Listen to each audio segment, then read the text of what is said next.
Bonjour tout le monde. Alors aujourd'hui, je vous parle d'allergie alimentaire.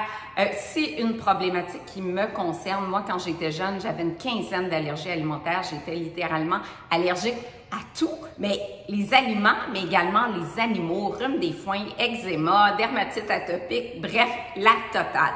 Aujourd'hui, ça va mieux, mais il me reste quand même une allergie mortelle. C'est pour ça que je traîne en tout temps mon EpiPen, un auto-injecteur d'épinéphrine. Et puis ça peut me sauver la vie, donc je l'ai vraiment tout le temps. Les allergies alimentaires, ça touche 4% de la population jusqu'à 8% des enfants. Et c'est important de distinguer est-ce que c'est une allergie ou une intolérance alimentaire. Dans le cas d'une allergie, le corps va réagir de façon démesurée à une protéine qui est contenue dans l'aliment. Dans le cas d'une intolérance, on va réagir souvent à des glucides. On n'est pas du tout dans les protéines. Exemple, le lait. Le lait, on peut réagir. Il y a 2 à 4% des enfants qui sont allergiques au lait. On va réagir à une protéine dans le lait. Dans le cas de l'intolérance, l'intolérance au lactose, par exemple, le lactose, c'est un sucre et l'intolérance va créer essentiellement des symptômes qui sont gastro-intestinaux, alors que l'allergie, ça peut être beaucoup plus sévère. Oui, il peut y avoir présence de symptômes gastro-intestinaux, mais ça peut attaquer le système respiratoire. Il va y avoir aussi de l'urticaire, il peut y avoir un gonflement du visage, de la langue, de la bouche, et des difficultés respiratoires, voire un choc anaphylactique. Donc, c'est beaucoup plus sévère. Maintenant, il n'y a pas de solution miracle pour prévenir.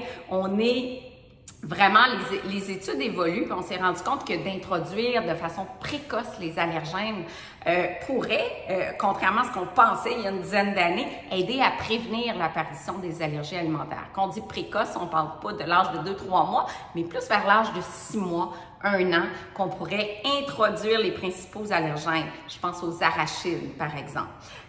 Également, des conseils. Au restaurant, toujours informer le chef de ses allergies et de la sévérité des allergies alimentaires. On évite la contamination croisée aussi, bien laver, si c'est à l'école, le pupitre. C'est une petite trace des fois d'arachide.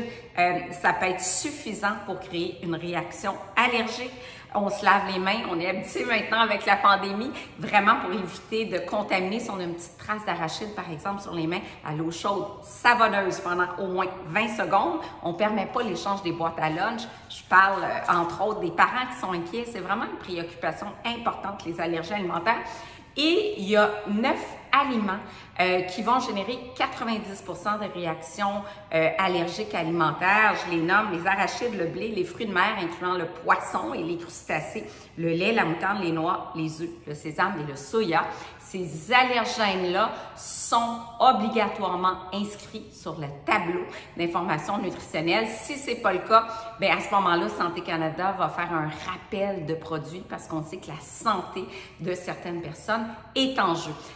Un organisme, j'adore cet organisme-là, je le supporte depuis des années, c'est Allergie Québec. Allergie Québec offre une multitude de ressources, en fait, pour les personnes victimes qui souffrent d'allergies alimentaires, pour leur famille aussi, parce qu'il y a toujours beaucoup de questions. Donc, allergie-alimentaire.org, allez voir cette ressource-là. Et voilà, pour mes conseils aujourd'hui, puis je vous reviens un petit peu plus tard dans l'été avec d'autres conseils. À bientôt!